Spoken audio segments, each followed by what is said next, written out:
Nista' nagħti l-kelma tiegħi minn issa li se nimbarkaw fi proċess biex il-prinċipji ta' dawn ir-rakkomandazzjonijiet li joħorġu mir-rapport nagħtuhom il-ħajja u tibda konsultazzjoni miftuħa fuq it-twettieq tal-istess rakkomandazzjonijiet.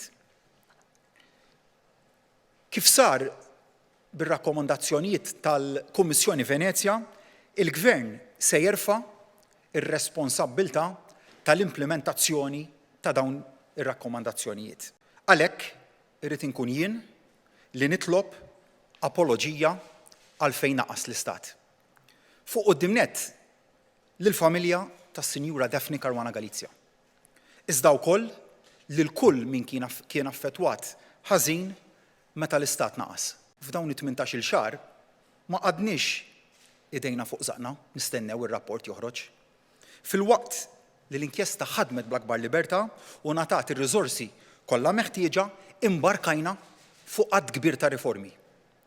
Riformi li ħolqu rivoluzzjoni fil-mod kif isiru l-ħatriet tal-ġudikatura, kif jinħatar il-Prim Imħallef, kif jinħatar il-Kummissarju tal-Pulizija.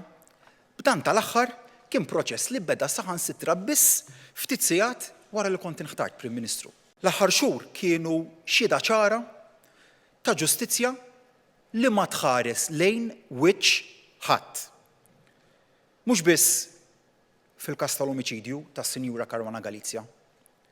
Fl-istess ħin irrid infakkar ukoll li llum għandna l-ewwel persuna misjuba ħatja dwar dan l-omiċidju u li ġiet issentenzjata għal 15-il sena priġunerija effettiva.